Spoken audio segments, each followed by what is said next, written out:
अस्सलाम वालेकुम साथियों, कैसे हो आप लोग। उम्मीद करता हूँ सब लोग खैरियत से होंगे। आज मैं आप लोगों के साथ सऊदी अरब की कुछ अपडेटेड इन्फॉर्मेशन आप लोगों के साथ शेयर करने वाला हूँ। बताना चाहूँगा कि सऊदी अरब के अंदर जो भी गैर मुल्की रहते हैं वो व्हाट्सअप कॉलिंग करना चाहते हैं और बहुत सारा ऐसा एप्लीकेशन है और बहुत सारा ऐसा साइट्स है सऊदी अरब के अंदर जो वहाँ पे ओपन नहीं होता है, खुलता नहीं है, जिसकी वजह से गैर मुल्की लोग वीपीएन का इस्तेमाल करते हैं सऊदी अरब के अंदर। तो मैं आपको बता दूं कि जो लोग वीपीएन का इस्तेमाल करते हैं सऊदी अरब के अंदर, तो वीपीएन में होता क्या कि जो भी ब्लॉक साइट्स होते हैं या फिर जो भी ब्लॉक एप्लीकेशन होते हैं वह ओपन हो जाता है, जिसकी वजह से लोग उसको अगर यूज करना चाहते हैं तो यूज करते हैं, इस्तेमाल करते हैं। तो इसका मतलब यह है कि वीपीएन का इस्तेमाल लोग ब्लॉक साइट्स और ब्लॉक्ड एप्लीकेशन को यूज करने के लिए वीपीएन का इस्तेमाल करते हैं। तो मैं आपको बताना चाहूंगा कि वीपीएन के हवाले से सऊदी अरब के अंदर से जो अपडेट है, बताया जा रहा है कि सऊदी अरब के अंदर वीपीएन को बैन किया हुआ है। लेकिन मैं आपको बता दूं कि अगर कोई भी एप्लीकेशन किसी भी देश में बैन हो जाता है तो वो दोबारा खुलता नहीं है, दोबारा ओपन नहीं होता है। चाहे आप वीपीएन यूज करें, चाहे किसी भी तरीके का एप्लीकेशन यूज करें, वो ओपन नहीं होता है। लेकिन सऊदी अरब के अंदर अगर आप वीपीएन अपने मोबाइल में इंस्टॉल करते हैं और उसको ओपन करते हैं तो वह खुल जाता है और वह एक्टिवेट हो जाता है।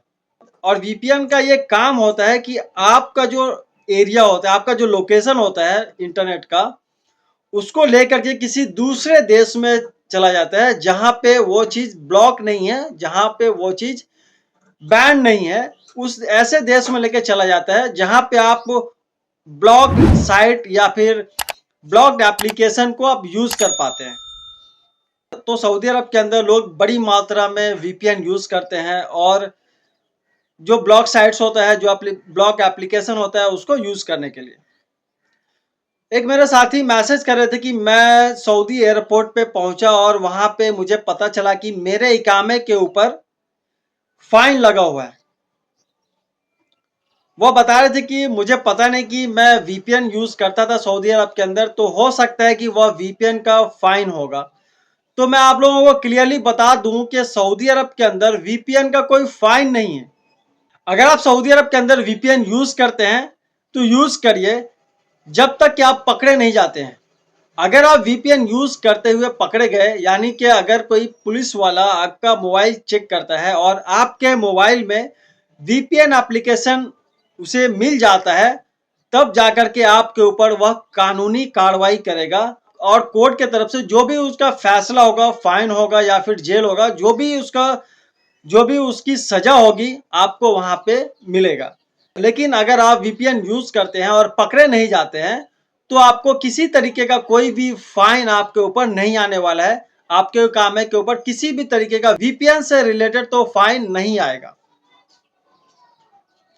मान लीजिए कि आप सऊदी अरब के अंदर ड्राइविंग करते हैं और अगर किसी तरीके का वायलेशन करते हैं ड्राइविंग करते वक्त, तो उस चीज का फाइन आपके इकामे पे आ सकता है। और जब तक आप इकामे का फाइन नहीं पेमेंट कर देते हैं, तब तब तक आपको फाइनल एग्जिट सऊदी अरब से नहीं मिलती है।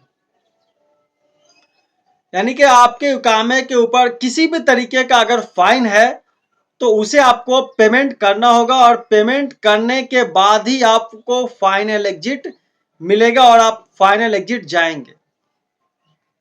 और इसमें एक बात बता दूं आपको कि मान लीजिए कि आपके इकामे के ऊपर फाइन है और आप सऊदी अरब से अपने देश छुट्टी में चले गए लेकिन वापस नहीं गए, तो आपको बता दूं कि आप कभी भी सऊदी अरब के अंदर अगर आप किसी भी विजिट वीजा पे या फिर उम्रे के वीजा पे या फिर हज के वीजा पे भी अगर जाते हैं सऊदी अरब के अंदर, तो आपको वहां पे फाइन पेमेंट करना होगा। जो पिछला आपका ड्यू फाइन है उसे पेमेंट करना होगा। उसके बाद से ही आपको वहां से सऊदी अरब के अंदर से आने दिया जाएगा, वरना आपको एयरपोर्ट से गिरफ्तार कर लिया जाएगा और जब तक आप फाइन पेमेंट नहीं करते हैं तब तक आपको जेल में रखा जाएगा। तो ये रही वीपीएन से रिलेटेड इंफॉर्मेशन। अब चलते हैं व्हाट्सएप कॉलिंग के ऊपर। तो मैं आपको बता दूं कि इन दिनों बहुत ही सोशल मीडिया पे एक खबर चला था कि सऊदी अरब के अंदर व्हाट्सएप कॉलिंग चालू हो गया। जी, बिल्कुल सही बात थी। मैंने भी इस पे वीडियो बनाया था। पिछले में वीडियो में बताया था कि व्हाट्सएप कॉल सऊदी अरब के अंदर चालू कर दिया गया है सऊदी टेलीकॉम मिनिस्ट्री के द्वारा। लेकिन इसमें कुछ टर्म एंड कंडीशन था, कुछ शर्तें थी जो व्हाट्सएप कंपनी को फॉलो करना था। व्हाट्सएप कंपनी उस टर्म एंड कंडीशन को फॉलो करती तो ये व्हाट्सएप कॉलिंग कंटिन्यू चलता रहता। लेकिन आपको बता दूं कि WhatsApp company Saudi telecom ministry के द्वारा दिया गया गाइडलाइन को फॉलो नहीं कर रहा था, जिसकी वजह से सऊदी टेलीकॉम मिनिस्ट्री ने फिर से व्हाट्सएप कॉलिंग को बंद कर दिया है।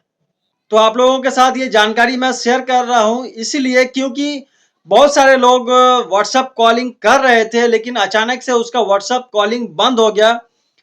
तो लोग ऐसा सोच रहे होंगे कि मेरा इंटरनेट काम नहीं कर रहा है या फिर मेरा मोबाइल काम नहीं कर रहा है। आप अपना मोबाइल चेंज करेंगे या फिर सिम चेंज करेंगे, इंटरनेट पैकेज चेंज करेंगे, तो ये सब करने की कोई जरूरत नहीं है, क्योंकि सऊदी टेलीकॉम मिनिस्ट्री के द्वारा व्हाट्सएप कॉलिंग को फिर से बैंड कर दिया गया है। अब से सऊदी अरब के अंदर व्हाट्सएप कॉल पे कोई बात नहीं कर पाएगा। तो साथियों, ये कुछ खास और इम्पोर्टेंट इंफॉर्मेशन थी जो मैं आप लोगों के साथ शेयर किया हूं। अगर जानकारी अच्छी लगी तो वीडियो को ज्यादा से ज्यादा शेयर कीजिएगा और वीडियो को लाइक कीजिएगा। और अब तक जो लोग हमारे चैनल को सब्सक्राइब नहीं किए हैं तो चैनल को सब्सक्राइब करके ऑल पे सेलेक्ट कर लीजिएगा, ताकि सऊदी अरब की अपडेटेड न्यूज का नोटिफिकेशन आप तक पहुंचती रहे। तब तक खुश रहिए, स्वस्थ रहिए। दीजिए मुझे इजाजत, फिर मिलते हैं अगली खबरों के साथ। अल्लाह हाफिज।